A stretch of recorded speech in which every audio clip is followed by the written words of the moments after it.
자, 여러분들 이번에는 어떤 이야기냐면 중국에서 지금 유행이 아니라 뭐라 해야 되지? 굉장히 널리 사람들이 공감을 사면서 퍼지고 있는 랭킹이 있습니다. 계속 인터넷에서 그냥 많은 사람들이 공감을 받는 그런 랭킹이 있어요. 그 랭킹이 어떤 거냐면 보여드릴게요. 자, 일단 이 랭킹의 이름은 비참한 랭킹이라고 합니다. 그러니까 비참 랭킹이야. 근데 이 랭킹을 알려드리기 전에 사연이 이런 게 있습니다. 이런 사연들 지금 너무 많거든요. 어떤 남자가 이제 그분도 뭐 이제 자신의 SNS를 운영하겠죠. 이런 인터뷰를 했어요. 그러니까 자기 혼자 이렇게 녹화해가지고 자기 SNS에 올린 거야. 나 올해 35살인데 주택담보대출 350만 yuan이다. 350만 yuan. 이게 얼마냐면 한국 돈으로 7억이에요. 그러면서 2019년 충동적으로 집을 샀는데 매달 360만 원씩 나간다. 그러니까 뭐 집을 샀는데 이자가 매달 360만 원씩 나가요. 지금 이제 한국 돈으로 그냥 다 말하겠습니다. 여러분들 알아듣기 쉽게. 그러면 예를 들어서 주택담보대출 7억을 받았으면 집값이 얼마인지는 얘기를 안 했거든. 그냥 대략 10억이라고 잡읍시다. 10억 집 살 때 뭐 한 7억 정도 대출을 했다. 근데 7억 대출을 했는데 매달 이자로 360만 원씩 나가. 이자랑 원금으로. 근데 중요한 거는 그 중에 이자만 320만 원이라는 거야. 중요한 건 이 중에 320만 원이 다 이자야. 지금 3년 갚았는데 더 이상은 너무 힘들다. 지금 집값 대출 이자 갚는 게 너무 힘들고 다 갚으면 이제 65세가 된다. 집이 손에 들어온 지 1년이 됐는데 내장 공사를 할 돈도 없다. 그 안에 모델링이 안 돼 있는 집인가 봐. 내장 공사를 할 돈도 없고 들어가서 살지도 못한다. 지금 이런 내용이 어떤 중국의 한 시민이 찍어서 올린 건데 이런 종류의 이런 하소연하는 이런 영상들이 진짜 많아요. 그러면서 이제 요런 사연들이 정말 많이 돌면서 사람들이 비참한 랭킹이라는 걸 만들어냈어요. 1단계부터 9단계까지 있거든요. 이 랭킹을 제가 한번 보여드리면서 얘기를 할게요. 자, 요게 지금 1단계부터 9단계까지 1단계부터 9단계까지 9단계가 이제 제일 비참한 거예요. 자, 그럼 한 개씩 얘기를 해드릴게요. 일단 1단계 무직, 그러니까 직업이 없어요. 이게 1단계 비참한 거. 그 다음에 2단계 무직 플러스 무저축. 은행에 저축해놓은 돈도 없어. 이게 2단계. 3단계 무직 플러스 무저축 플러스 주택대출까지 있어. 야, 이거 이미 너무 빡센데? 야, 얼마나 가려고 그래? 와, 나 3단계만 해도 막 숨이 안 쉬어질 것 같은데? 자, 이제 4단계 무직 무저축 주택대출 플러스 자녀 양육. 와, 무직인데 대출 받냐고요? 아니지. 대출 받았는데 무직이 된 거야. 그 다음에 이제 5단계 무직, 무저축, 주택대출, 자녀 양육 플러스 빚까지 있어. 이 상황에서 이게 5단계입니다 여러분들. 아직 4단계 남았다. 와, 여러분들 한번 그냥 이게 내 상황이라 하고 한번 상상을 해보세요. 자, 6단계 무직, 무저축, 주택대출, 자녀 양육, 빚 플러스 빚 추심. 자, 7단계 무직, 무저축, 주택대출, 자녀 양육, 빚 추심 플러스 질병. 자, 8단계 무직, 무저축, 주택대출, 자녀 양육, 빚 추심, 질병 플러스 부모의 질병. 자, 9단계 마지막 단계입니다. 무직, 무저축, 주택대출, 자녀 양육, 빚 추심, 질병, 부모의 질병 플러스 주택압류. 혹시 여기 해당하시는 분 있나요? 여러분들 이게 지금 다 없잖아요. 여러분들은 행복한 거야. 지금 중국은 이런 상황이 수두룩해요. 막 사람들 막 공감하고 난 몇 단계다. 심지어 네티즌들이 이거 보고 야, 9단계에서 멈추면 안 된다. 10단계가 있다. 10단계가 있어. 10단계가. 네티즌들이 말하는 여기 아직 한 단계 더 있다. 이거까지 가야 10단계다. 뭐냐? 무직, 무저축, 주택대출, 자녀 양육, 빚 추심, 질병, 부모의 질병, 주택압류 플러스 집값이 절반으로 떨어진 거. 여러분들 중국의 지금 집값 절반이 아니라 70-80% 떨어진데도 수두룩해요. 반토막보다 반토막이 야오잔이거든. 중국말로 야오잔이 아니야. 치잔 있어요. 치잔. 무릎에서 꺾였다. 그러니까 반토막이 허리에서 꺾인 거 아니야. 그게 반토막 아니야. 중국에서 지금 치잔이라고 써요. 무릎에서 꺾였다. 잠깐만. 여기 또 어떤 밑에 댓글이 또 달았네요. 댓글. 잠깐만, 이거 웃으면 안 되는데. 11단계가 한 개 더 있다. 자, 방금 그거 모두 플러스 집이 아직 완성되지 않았다. 와우. 지금 중국에는 많은 사람들이 빚을 가지고 있어요. 왜냐하면 중국에 집값 붐이 일었잖아. 진짜. 근데 중국 집값 이거 들어보면 진짜 소름 끼쳐. 아니, 어떻게 지방도시의 집값이 서울 한강 집값 이런 데가 있어. 그렇게 비교해보면 서울 집값이 싼 것 같기도 하고. 중국 집값은 진짜 너무 터무니없이 올랐어요. 왜 중국 사람들이 빚을 많이 가지고 있느냐? 중국 집값의 붐이 이렇게 일어났을 때 중국 사람들이 그때 약간 집값이 너무 오르니까 모든 사람들이 또 다 주변에 이번에 막 집 사고 뭐 누구는 뭐 언제 샀는데 얼마 올랐다 넌 안 사냐? 뭐 늦게 산 사람도 나 엊그제 샀어 사자마자 또 올랐어 넌 안 사냐? 이런 분위기였던 거야 그때 집값 붐일 때. 그럼 뭐 집 없는 사람들은 보다가 아니 다 사네? 야 너 어떻게 샀어? 대출 그렇게 많이 끼고 샀다고? 근데 여러분들 대출 끼고 집을 사도 집값이 오르잖아요? 문제가 없어. 집값이 오르면 이자는 정말 문제가 안 돼. 근데 만약에 집값이 떨어지잖아? 그거는 문제 정도가 아니라 그냥 인생을 정말 리스타트가 아니라 저쪽 지하까지 처박아 버려요. 그러면서 이제 그때 집값 붐 일었을 때 너도 나도 이제 다 무리해가지고 빚 들고 막 70% 80% 대출 받아가지고 집을 산 거야. 집을 그렇게 사가지고 있는데 뭐 어떻게 됐어? 코로나가 터졌죠. 코로나가 터지면서 봉쇄 그러면서 경기 안 좋아지고 외국 자본들 다 빠져나가고 중국 부동산 개발사들 1위 2위 지금 다 무너지고 있죠. 그러면서 이제 시공을 안 했죠. 그게 이제 집이 미완성이야. 나 돈 주고 나 이제 분양 받으려고 집 돈 다 줬어. 근데 회사가 부도나가지고 집이 완성이 안 됐네. 여러분 뉴스 보면 이런 거 뉴스 보셨을 거예요. 안 지어진 집에 그냥 콘크리트만 있는데 안 지어진 집에 들어가가지고 거기서 막 비닐봉지 텐트 치고 거기서 사는 사람들. 자기 집인데 돈 주고 샀는데 안 지어졌어. 근데 갈 데도 없어. 살 데도 없고 거기서 들어가서 사는 거야 그냥. 그래서 정말 많은 사람들이 빚을 지고 있는데 많은 네티즌들이 이 비참한 랭킹 이걸 보고 진짜 난 지금 무직이라서 내가 제일 불행한 줄 알았는데 와 이건 난 아무것도 아니었구나 이런 사람들이 너무 많아. 그러면서 많은 사람들이 인터넷에서 진짜 이거 도대체 어떻게 해야 되냐 사연들이 엄청 많아요. 자 여기 인터뷰 영상을 제가 또 몇 개 가져왔는데 일단 인터뷰 내용 요런 인터뷰도 있었어. 자, 안회성 허페이에 사는 이건 뭐 어마어마한 중심 도시도 아니야. 안회성 허페이에 사는 어떤 여성분이 올린 이분도 영상을 올려가지고 매일 이제 자기 삶이 얼마나 힘들다 뭐 이런 얘기를 하는데 인터뷰 내용이 이래요. 자, 나이는 1997년생이고 2020년 차오후 다슈에 거기 차오후라는 대학에서 학사 학위를 취득했고 금융학을 전공했고요. 그 다음에 졸업한 후에 금융업계에서는 일하지 않았대. 영업 분야에서 일했고 그 이후에 모든 직업은 금융업과 관련이 없었대. 그리고 지금 졸업한 지가 거의 4년이 됐는데 한 푼도 저축하지 못했다.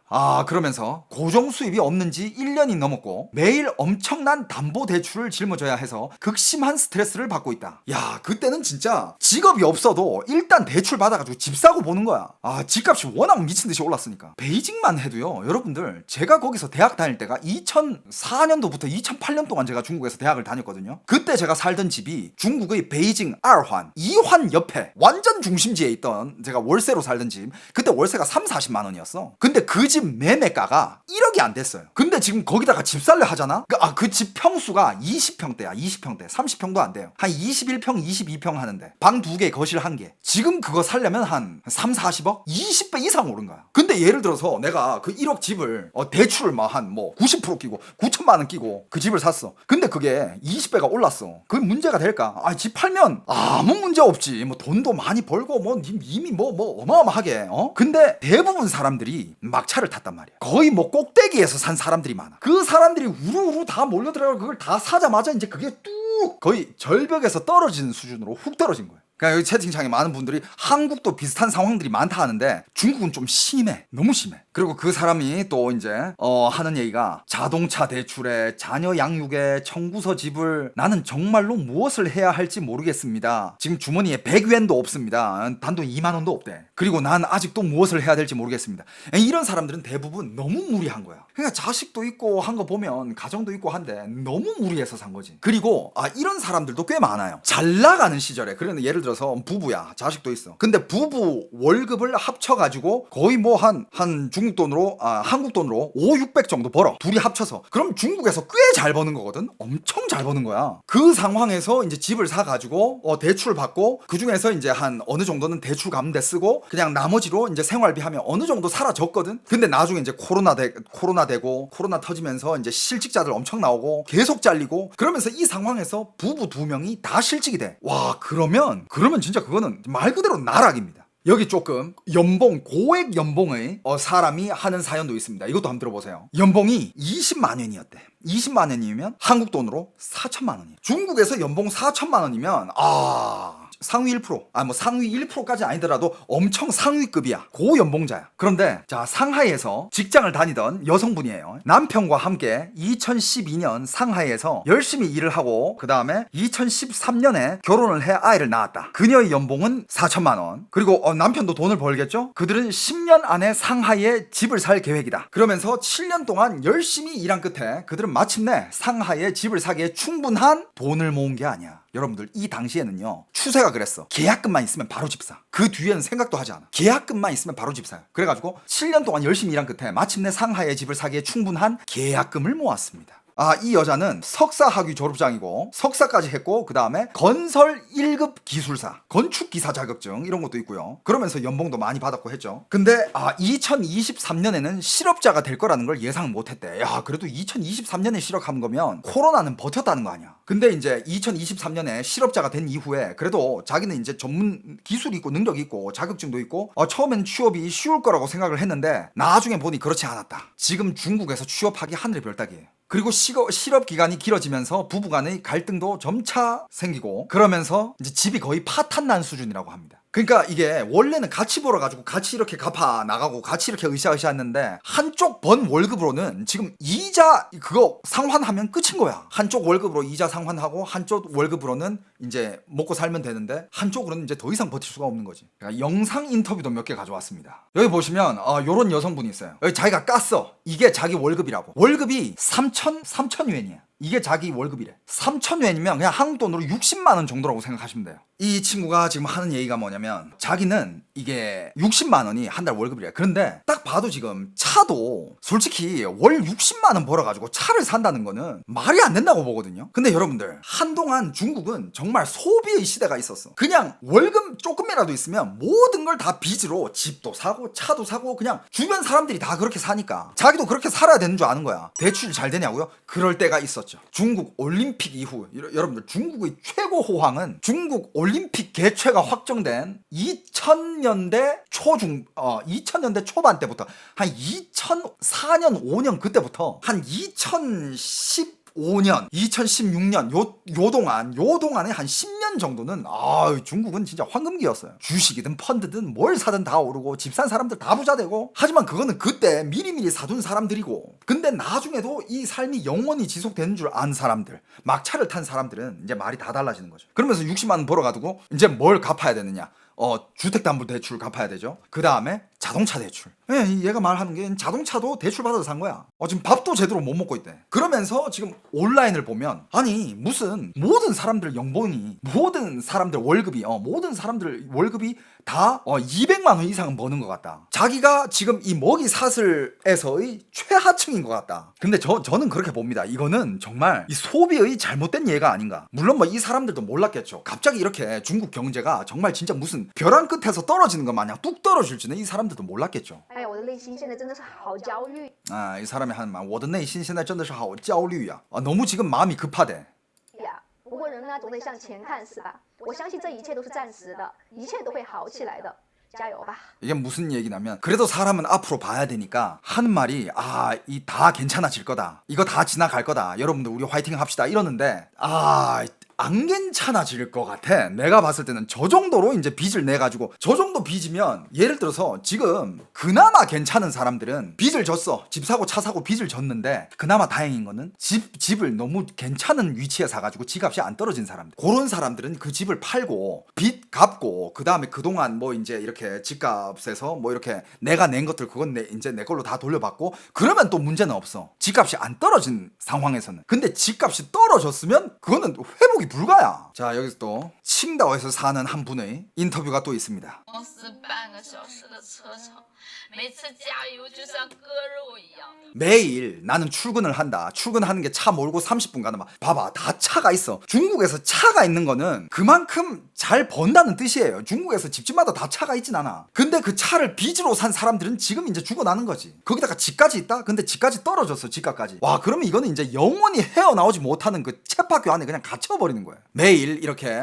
이제 출근을 한다고 합니다. 30분 정도 운전해서 출근을 하는데, 출근을 하면서 이제 그럼 뭐 갔다 왔다 하면서 차를 몰아야 될 거 아니야. 거기서 이제 기름을 넣어야 된다. 기름을 넣는데 기름 넣을 때마다 무슨 내 살이 떨어져 나가는 느낌으로 마음이 너무 아프대. 그럼 차를 몰지 마. 대중교통을 이용해. 근데 얘네들은 이미 생활 수준의 눈높이가 그렇게 올라가 있는 거야. 그 뒤로는 가기 싫은 거지. 길 가다가 이렇게 예쁜 옷들을 보면, 옷가게 안에 예쁜 옷들을 보면 들어가서 입어볼 용기도 이제 없대. 아낄 수 있는 거는 지금 다 아껴야 된대. 지금 일을 그만둔다는 거는 상상도 못 한대. 아, 그리고 뭐 또 한 2달 정도 출근을 못 한 적이 있대. 아마 이게 그냥 잘린 사람들이 지금 진짜 많거든요. 그걸 중국에서는 사이유엔이라고 해. 그래가지고 한 2달 정도 출근을 못 했대. 그럼 이제 돈이 안 나올 거 아니야. 돈이 없으니까, 그러니까 월급 시스템 이거잖아. 돈이 딱 들어오면 얘 그 집 대출, 자동차 대출, 이런 카드값 이런 걸로 확 나가. 근데 이제 돈이 안 들어오니까 집 대출 갚을 돈도 없지. 여기저기 돈을 빌리러 다녔대요. 집을 팔아. 아,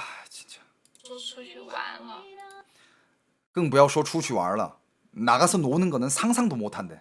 朋友的聚会我是能推就推。 朋友的聚会我是能推就推. 친구들이 약속 이런 거는 난 미룰 수 있으면 난 다 미룬다. 没办法，没有那个钱你。 방법이 없대. 친구들 만날 돈이 없대. 오늘 다른 사람한테 밥을 얻어 먹었으면 다음에는 내가 또 밥을 한번 사야 되는데 그 사줄 돈이 없대. 이 정도면 지금 자동차 빚 갖고 있다 그랬죠. 자동차 대출 갖고 있다 그랬죠. 그 다음에 집 대출도 갖고 있다 그랬잖아. 이거 두 개를 파는 수밖에 없어. 근데 지금 대부분의 집값이 어떻게 됐다? 완전 많으면 50, 적게는 50%, 많으면 막 7, 80%까지 이렇게 떨어졌으면 그 집을 팔아도 빚더미에 앉게 되는 거예요. 그러니까 30년, 20년 이 정도로 미래에는 30년, 길게는 30년, 짧으면 20년 이렇게 이 대출을 갚아야 될 거 아니야. 이 대출을 갚기 위해서 난 목숨을 걸어야 된다. 그런데 자기가 이 몇십 년 동안 이 콘크리트와 철근으로 만든 이거를 위해서 내가 목숨을 건다는 게, 인생을 바친다는 게 너무 억울한가 봐. 당연히 그렇지. 5、60岁了还在还房贷。 50, 60이 돼도 계속 집 대출을 갚아야 될 것 같다. 그냥 그 강철과 찰흙으로 이렇게 만들어진 그 구형물을 위해서 인생을 바친다는 게 이건 너무 억울하다. 맞는 말이죠. 진짜 평생 빚만 갚다 살면 그건 무슨 낙이야. 자, 그리고 여긴 또 한 프로그래머 이야기입니다. 프로그래머는 요즘 또 핫한 직업이잖아요. 야, 근데 이 프로그래머 사연은 이렇습니다. 자, 이 프로그래머는 광동성에 사는 사람인데 이런 영상을 올렸어요. 4개월 동안 지금 실직 상태다. 실직 상태에서 텐센트 일부 자회사에 이력서를 제출했지만 면접에 합격하지 못했다. 설날 이후 베이징, 상하이,深圳, 청두 등의 관련 기업에 이력서를 제출했는데 일부 기업에서는 1차 면접에서 탈락했고 일부 기업은 2차 면접에서 탈락했다. 여전히 취업을 못했죠. 이게 올해 초에 있었던 얘기네요. 이제 설날 이후에. 그러면서 3월과 4월 말에는 면접 기회가 점점 줄어들고 있고 성적이 매우 뛰어나도 대화가 끝난 후 아무 말도 하지 않는 회사가 많다. 그리고 채용 공고의 요구 사항에 맞지 않는 기술 만능 인재를 채용하려는 회사도 많다. 그러니까 지금 사람이 워낙 많으니까 회사 입장에서는 점점 더 높은 잣대를 들이대는 거야. 그러면서 직업을 계속 못 찾으니까 먼저 밤에 3, 4시간 일하거나 아르바이트를 하는 등, 그 다음에 오후 4시나 5시 이후에는 그가 처음으로 일할 수 있도록 이력서를 제출하고 인터뷰에 참여하는 등의 이런 시간을 계속 가지면서 알바하면서, 근데 그 하는 알바가 택배 분류, 그 다음에 이제 배달 기사, 근데 그런 거는 다 이제 체력 일이잖아요. 이 체력 소모하는 일들을 하다 보니까 막 밤새도록 계속 일하다가 그 다음 날에는 면접 보러 가고 상태도 점점 안 좋아진대. 컨디션이 너무 안 좋을 수밖에 없지. 근데 또 이제 힘들어가지고 택배나 뭐 이런 일을, 알바를 하루 안 하러 가면 바로 또 딴 사람으로 대체가 된대. 그러니까 또 쉴 수는 없고. 그러면서 마지막으로 하는 얘기가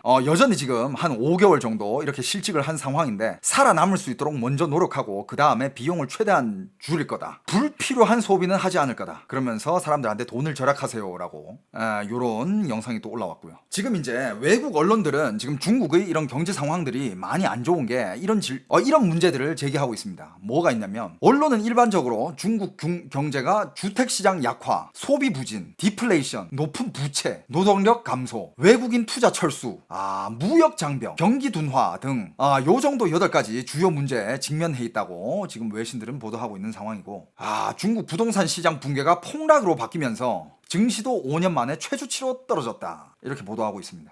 지금 요런 문제들이 중국에서는 엄청 많이 일어나고 있거든요. 뭐 이런 영상들 너무 많이 올라와요. 지금 검색만 하면 이런 영상들이 진짜 우두두두 쏟아질 정도로 요런. 그러니까 뭐 영상 썸네일이 다 지금 뭐 가장으로서 아기를 안고 여기 지금 자막 보면 뭐 쩐더 부주다오 가이서 뭐 빨라, 쩐더 부주다오 가이서 뭐 빨라, 진짜 더 이상 뭘 어떻게 해야 할지 모르겠다, 이런 종류의 영상들이 엄청 많이 올라오고 있습니다.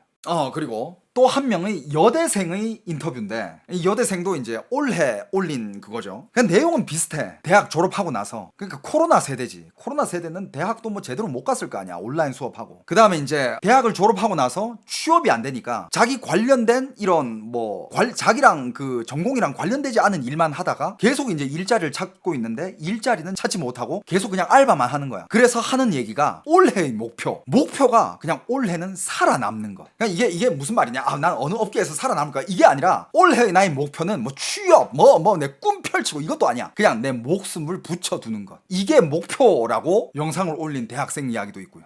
그리고 지금 중국의 청년 실업률뿐만 아니라 그냥 중년 다 지금 실직자들이 어마어마해요. 실업률이 엄청 높아지니까 이제 나라에서 이거 실업률 이거를 뭐 어떻게 좀 해결을 해야 될 거 아니야. 근데 이게 이런저런 방법을 해결해봤자 심지어 이런 얘기도 나오고 있어. 외신에서는 지금 중국 정부는 청년 실업률 이런 거에 관심 별로 없다. 지금 관심 있는 거는 뭐 대만과의 문제, 그리고 여러 가지 중국 안에서 일어나고 있는 여러 가지 경제적 상황, 그러니까 그러니까 무너지는 뭐 부동산이라든지 그 다음에 GDP라든지 이런 거에만 관심이 있지, 서민 경제는 지금 아예 관심이 없는 상황이다라고 보도하는 외신들도 많습니다. 왜 그런 얘기가 나오냐, 이 청년 실업률 이런 거를 해결을 해야 되고 일자리 문제 해결해야 되는데 그 해결책이 뭐냐, 도시에서 계속 있는 거를 추천하지 않는데. 그러니까 그 청년들은 촌에서 자란 사람이라든지 아니면 저 지방에서 있는 사람들은 돈 벌기 위해서, 일자리 찾기 위해서 대도시로 갈 거 아니야. 대도시로 오지 마라, 고향으로 내려가라. 그리고 고향으로 내려가서 거기서 농사를 지어라. 이런 식으로 이제 고향으로 돌아가는 거를 장려하면서, 그러면 이제 청년들이 고향으로 다 돌아가면 그 도시 청년 실업 문제는 뭐 수치적으로는 해결이 될 거 아니야. 그런 상황이라고 합니다.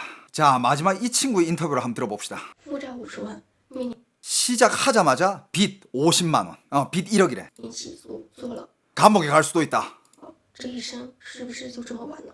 나의 일생은 이렇게 끝나는 건가? 주위에 자기 인플루언서인가 봐요. 자기 팬 중에 한 명이 이런 팬이 있는데 주변에서 계속 이제 뭐 약간 뭐 빚 독촉이라든지 돈 달라고 뭐 이런 전화가 많이 오나 봐. 그래가지고 너무 무서워 죽겠대. 근데 이 친구가 지금 해줄 수 있는 얘기는, 지금 그런 상황이면 다른 거는 뭐 어차피 걱정해도 해결이 안 되니까 일단 일자리부터 찾아야 되는 게 우선이다. 근데 여러분들, 이게 일자리가 찬다 해도 200만 원 벌기 힘들거든. 근데 빚이 1억이야. 이자도 있고. 그러면 빚이 그렇게 쌓일 동안 뭐 했냐고요? 그러니까 빚이 이렇게 생길 줄 몰랐던 거지. 왜냐? 얘가 집 살 때는 호황이었으니까. 애도 잘 벌고 잘 벌고 뭐 벌어가지고 이자 좀 내고 쓸 건 내가 쓰고. 근데 이제 코로나를 겪으면서 집값도 떨어지면서 실직도 되고 하니까 진짜 이거는 그냥 한 방에 이게 그냥 확 온 거예요. 그러니까 이 친구가 말하는 이 지인의 얘기를 얘기하는 건데, 그 친구는 지금 직업을 찾으라 그랬대. 근데 직업을 찾아봤자 그 직업을 찾는다고 해가지고 그 돈으로는 이거를 어떻게 회복시킬 수가 없다. 아예 희망이 안 보인다. 그래가지고 거기 포기한 상태. 그러니까 뭐 이 여자의 입장에서는 아무리 뭐 안 좋은 직업이라도 매월 들어올 수 있는 그런 고정적인 수익을 무시하면 안 된다라고 얘기를 해줬다는데,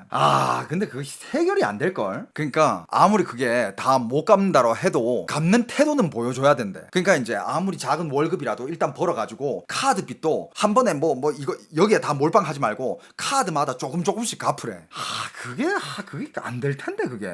그러니까 이렇게 말해줘도 그 본인은 그건 아무 의미가 없는 일이라라고 여길 수밖에 없지. 그래가지고 지금 그 사람이 하는 일이 뭐냐라고 물어보니까 그 사람 하는 일은 판매직이래. 근데 판매직인데 기본급이 없는 판매직이래. 그러니까 파는 만큼 가져가는 거겠지. 기본 월급은 없고. 그러니까 얘가 또 이렇게 얘기를 해줬대. 지금 그런 기본 월급이 없는 일을 하면 안 된다. 그건 뭐 기본급이 좀 있어야 너 시간 낭비도 안 하고 어느 정도 돈을 벌어야 갚을 수도 있고 좀 효과가 있지 않을까 해가지고, 너 이 일 얼마나 했냐 물어봤대. 3개월을 했대. 3개월을 했는데 아무 효과가 없으면 그거 기본 월급도 없는 그런 일 그만하고 일을 바꿔가지고 좀 새로운 일을 해봐라 라고 얘기를 했대. 근데 그 사람 입장에서는 이런 거지. 다른 직업을 찾는다 해도, 그리고 일단 큰 문제는 못 찾아. 지금 직업 찾기가 중국에서 지금 취업하기가 하늘의 별 따기, 못 찾아. 그러면서 뭐 딱히 할 게 없으니까 지금 이 일을 할 수밖에 없는 상황인 거지. 그러면서 네가 만약에 계속 그렇게 하면 내가 너한테 무슨 얘기를 해줘도 의미 없는 거 아니냐. 그러자 그 지인이 이렇게 물어봤대. 나 이것 때문에 감옥 가는 거 아니야? 지금 다 이런 상황이에요. 이게 지금 중국에서 유행하고 있는 불행 랭킹,